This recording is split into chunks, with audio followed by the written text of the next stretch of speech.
Diarrhoea প্রতিরোধের জন্য যে আমাদের সচেতনতামূলক যে প্রোগ্রামগুলো আছে সেইগুলো সম্পর্কে একটু বাবা মাকে যদি আপনি আমাদের বাবা মারা খুব সেন্সিটিভ এবং বাবা মারা জানে কিভাবে ওরসালাইন খাওয়াতে হয়।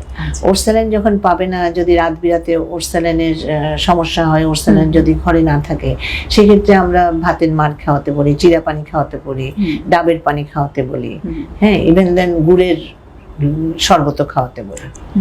তো এমনি আমাদের খাবার প্র্যাকটিসের মধ্যে অনেক ক্ষেত্রে দেখা যাচ্ছে যে গরুর দুধ খাওয়ানো হয়। একটু বড় বাচ্চা হলেই দেখা যায় যে, বিশেষ করে এখন জনগণ এটুকু জানে যে 6 মাসের মধ্যে খাওয়ানো যাবে না, কিন্তু তারপর থেকেই তারা দেখা যায় যে গরুর দুধ খাওয়ানোর জন্য খুব ব্যস্ত হয়ে যায়। তো এই গরুর দুধের কোনো ভূমিকা আছে কিনা ডায়রিয়ার সাথে?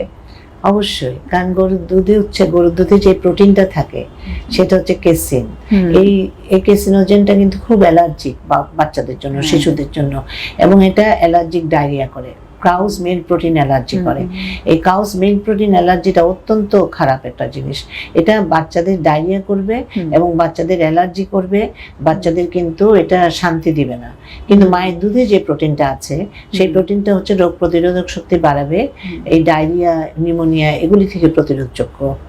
তো এই জন্য আমি বলবো যে গরুর দুধ না খাওয়াতে। গরুর দুধ আসলে আমাদের শিশুদের, আমরা কিন্তু এমনি কিন্তু দুধটা খাওয়াই কেন? ক্যালসিয়ামের জন্য, প্রোটিনের জন্য।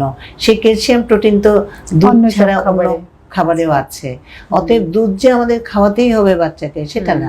2 বছর বয়সের পরে দুধটা আপনি নাই খাওয়ালেন, দুধটা দিয়ে আপনি অন্য কোনো নাস্তা করে দিলেন, হ্যাঁ নাস্তা করে দিলেন, তো সেটা খাওয়ালেন, কিন্তু দুধটা সরাসরি গ্লাসে করে খাওয়ানোর দরকার নেই, ফিডারে করে বা গ্লাসে করে। ফিডার তো নাই, কারণ ফিডারে করে হলেও কিন্তু ডায়রিয়ার প্রকোপটা বেড়ে যায়।